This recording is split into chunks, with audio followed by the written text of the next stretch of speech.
ನಮಸ್ಕಾರ ಎಲ್ಲರಿಗೂ. ಇವತ್ತೊಂದು ರೆಮಿಡಿ ಕೊಡ್ತೀನಿ. ಒಂದಷ್ಟು ಜನ ಏನ್ ಮಾಡ್ತಾ ಇದ್ದಾರೆ ಅಂದ್ರೆ, ಈ ಸಂಕ್ರಾಂತಿ ಸಲುವಾಗಿ ಬುಧವಾರ ದಿನ ಅಂದ್ರೆ ನಾಳೆ 14ಕ್ಕೆ ಸೆಲೆಬ್ರೇಷನ್ ಕೂಡ ಮಾಡ್ತಾ ಇದ್ದಾರೆ, ಮತ್ತೆ 15ಕ್ಕೆ ಕೂಡ ಮಾಡುವಂತದ್ದು ಬರುತ್ತೆ.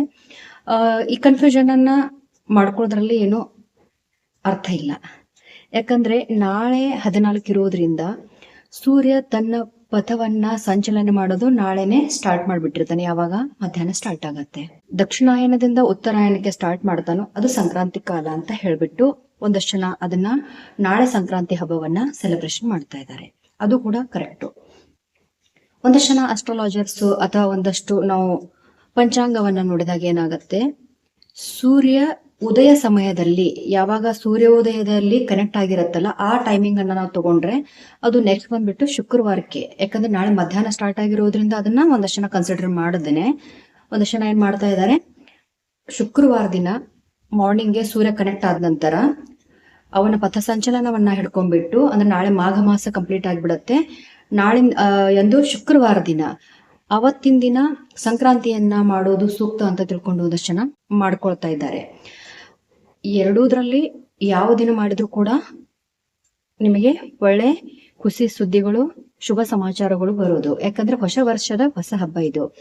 ನಿಮ್ಮ ಏರಿಯಾದಲ್ಲಿ, ನಿಮ್ಮ ಪರ್ಟಿಕ್ಯುಲರ್ ಯಾವ ಪ್ಲೇಸ್ ಅಲ್ಲಿ ಉಳ್ಕೊಂಡಿರ್ತೀರಾ ಅಲ್ಲಿ ಜನ ಎಲ್ಲರೂ ಸೇರ್ಬಿಟ್ಟು ಯಾವ ರೀತಿ ಹಬ್ಬವನ್ನ ಯಾವ ದಿನ ಚೂಸ್ ಮಾಡ್ಕೊಂಡಿರ್ತಾರೆ ಅವತ್ತಿನ ದಿನ ಮಾಡ್ಕೊಂಡ್ರು ಕೂಡ ನಿಮಗೆ ಒಳ್ಳೆ ಫಲಗಳು ಸಿಗುತ್ತೆ. ಬುಧವಾರಕ್ಕೆ ಮಾಡುವಂತ ರೆಮಿಡಿಗಳನ್ನ ಆಲ್ರೆಡಿ ನಾನು ಕೊಟ್ಟಿದ್ದೀನಿ ಇವಾಗ.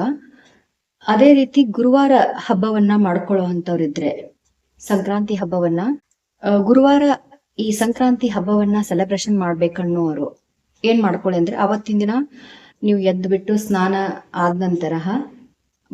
ಎಲ್ಲ ಆದ ನಂತರ ಸೂರ್ಯ ದೇವನಿಗೆ ಆರ್ಘ್ಯ ಕೊಡೋದು ಇದು ಫಸ್ಟ್ ಕಂಪಲ್ಸರಿ. ಯಾಕಂದ್ರೆ ಸೂರ್ಯ ತನ್ನ ಸಂಚಲನವನ್ನ ಪಥವನ್ನ ಚೇಂಜ್ ಮಾಡ್ತಾ ಇರ್ತಾನೆ.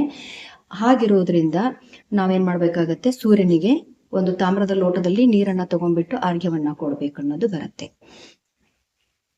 ಜೊತೆಗೆ ಅವತ್ತಿನ ದಿನ ಇಲ್ಲಿ ಒಂದಷ್ಟು ವಸ್ತುಗಳನ್ನ ದಾನ ರೂಪದಲ್ಲಿ ಕೊಡ್ಬೇಕಾಗತ್ತೆ. ಗುರುವಾರ ಮಾಡ್ಕೊಳ್ಳುವಂಥವ್ರು ಈ ಕೇಸರ ಡಬ್ಬ ಬರತ್ತಲ್ಲ, ಕೇಸರ ಅಂತ ಹೇಳ್ತೀವಿ, ಕೇಸರಿ ಒಂದು ಕಡ್ಡಿ ಟೈಪ್ ಇರತ್ತೆ. ಅದನ್ನ ಆ ಡಬ್ಬವನ್ನ ತಕೊಂಡ್ಬಿಟ್ಟು ಏನ್ ಮಾಡ್ಬಿಡಿ, ಗುರುವಿನ ಸನ್ನಿಧಾನ, ಇಲ್ಲಿ ರಾಯರ ಟೆಂಪಲ್ ಆಗಿರ್ಬೋದು ಅಥವಾ ಸಾಯಿಬಾಬಾರ ಟೆಂಪಲ್ ಆಗಿರ್ಬೋದು ಅಥವಾ ದತ್ತಾತ್ರೇಯವರ ಸ್ಥಾನವಾಗಿರ್ಬೋದು, ಈ ರೀತಿ ಯಾವುದಾದ್ರೂ ಒಂದು ದೇವಸ್ಥಾನ ನಿಮಗೆ ಸಿಕ್ಬಿಟ್ರೆ ಆ ಡಬ್ಬವನ್ನ ನಿಮ್ಮ ಕೈಯಲ್ಲಿ ತಕೊಂಡ್ಬಿಟ್ಟು, ಯಾವುದು ಕೇಸರ ಬರತ್ತಲ್ಲ ಆ ಕೇಸರ್ ಬಾಕ್ಸ್ ಅನ್ನ ನಿಮ್ಮ ಕೈಯಲ್ಲಿ ಇಟ್ಕೊಂಡ್ಬಿಟ್ಟು ನಿಮ್ಮ ವಿಶ್ ಅನ್ನ ಹೇಳ್ಕೊಳ್ಳಿ. ವಿಶ್ ಹೇಳ್ಕೊಂಡಾದ ನಂತರ ಈ ಮೂರರಲ್ಲಿ ಯಾವುದೋ ಒಂದು ದೇವಸ್ಥಾನ ಸಿಕ್ಬಿಟ್ರೆ ಆ ದೇವಸ್ಥಾನಕ್ಕೆ ಹೋಗ್ಬಿಟ್ಟು ನೀವು ಆ ಡಬ್ಬವನ್ನ ಅಂದ್ರೆ ಆ ಕೇಸರನ್ನ ದಾನ ಮಾಡುವುದರಿಂದ ನಿಮಗೆ ಒಂದು ವರ್ಷದಲ್ಲಿ ನೀವೇನೋ ಸಂಕಲ್ಪ ಮಾಡ್ಕೊಂಡಿರ್ತೀರಲ್ಲ ಆ ವಿಶ್ ಏನಿದೆ, ಆ ಇಚ್ಛೆ ಏನಿದೆ ಅದು ಪೂರ್ತಿ ಆಗತ್ತೆ. ಇದು ಫಸ್ಟ್. ಆಮೇಲೆ ಸುಮಾರು ಜನರಿಗೆ ಸುಮಾರು ಅಬ್ಸ್ಟ್ಯಾಕಲ್ಸ್ಗಳು ಬಂದ್ಬಿಟ್ಟು, ಇವಾಗ ಮ್ಯಾರೇಜ್ ದಲ್ಲಿ ಡಿಲೇ ಇರಬಹುದು, ಚೈಲ್ಡ್ ಬರ್ತ್ಗೆ ಪ್ರಾಬ್ಲಮ್ ಇರಬಹುದು, ಫೈನಾನ್ಸಿಯಲ್ ಪ್ರಾಬ್ಲಮ್ ಇರಬಹುದು, ಆಮೇಲೆ ಪ್ರಾಪರ್ಟಿ ರಿಲೇಟೆಡ್ ಸಮಸ್ಯೆಗಳಿರ್ಬಹುದು, ಲಿಟಿಗೇಷನ್ ಸಂಬಂಧಪಟ್ಟಂತಹ ಪ್ರಾಬ್ಲಮ್ಸ್ ಇರಬಹುದು. ಅಂಥವರು ಏನ್ ಮಾಡ್ಬೇಕಂದ್ರೆ ಒಂದು ಲೋಟದಲ್ಲಿ ಹಸಿ ಹಾಲನ್ನ ಹಾಕ್ಬೇಕು. ಅದ್ರ ಜೊತೆಗೆ ಸ್ವಲ್ಪ ನೀರನ್ನ, ಸ್ವಲ್ಪ ಒಂದು ಲೋಟ ಹಸಿ ಹಾಲು ಜೊತೆಗೆ ಅದರಲ್ಲಿ ಸ್ವಲ್ಪ ನೀರು ಮಿಕ್ಸ್ ಮಾಡಿ, ಆಮೇಲೆ ಅದರಲ್ಲಿ ಒಂದಷ್ಟು ಸಕ್ಕರೆ, 1-2-3 ಸ್ಪೂನ್ ಅಷ್ಟು ಸಕ್ಕರೆಯನ್ನ ಹಾಕ್ಬಿಡಿ. ಜೊತೆಗೆ ಆಕಳ ತುಪ್ಪ ಬರುತ್ತಲ್ಲ, ಆಕಳ ತುಪ್ಪವನ್ನ ಅದರಲ್ಲಿ ಹಾಕ್ಬಿಟ್ಟು ಚೆನ್ನಾಗಿ ಅದನ್ನ ಏನ್ ಮಾಡ್ಕೊಳ್ಳಿ, ಮಿಕ್ಸ್ ಮಾಡ್ಕೊಳ್ಳಿ.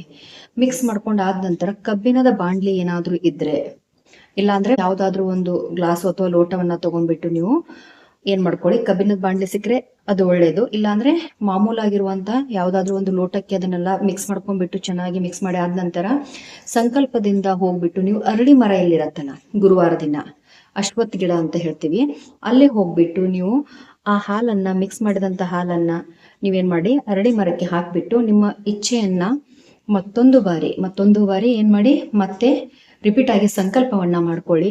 ಅದಾದ ನಂತರ ಆ ಮರಕ್ಕೆ ಹಾಕಿ ಒಂದು 3 ಅಥವಾ 5 ಪ್ರದಕ್ಷಿಣೆಗಳನ್ನ ಹಾಕಿ. ಇದು ನಿಮಗೆ ಅತ್ಯದ್ಭುತವಾದಂತಹ ರಿಸಲ್ಟ್ ಕೊಡುತ್ತೆ.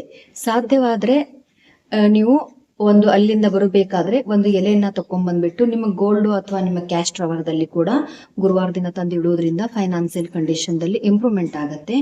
ಈ ರೆಮಿಡಿಯನ್ನ ಮಾಡ್ಕೊಳ್ಳಿ. ಜೊತೆಗೆ ಮನೆಯಲ್ಲಿ 2 ಅಥವಾ 5 ತುಪ್ಪದ ದೀಪಗಳನ್ನ ಗುರುವಾರ ದಿನ ಹಚ್ಚುವುದರಿಂದ ನಿಮಗೆ ಎಲ್ಲಾ ರೀತಿಯಿಂದ ಪಾಸಿಟಿವ್ ವೈಬ್ಸ್ ಬಂದ್ಬಿಟ್ಟು ಹೋಲ್ ಫ್ಯಾಮಿಲಿಗೆ ತುಂಬಾ ಬೆನಿಫಿಟ್ ಸಿಗತ್ತೆ. ಈ ರೆಮಿಡಿಯನ್ನ ಮಾಡ್ಕೊಂಡು ಬೆನಿಫಿಟ್ ಅನ್ನ ಪಡ್ಕೊಳ್ಳಿ ಅಂತ ಹೇಳ್ತೀನಿ. ಎಲ್ಲರಿಗೂ ಒಳ್ಳೇದಾಗ್ಲಿ. ಧನ್ಯವಾದಗಳು.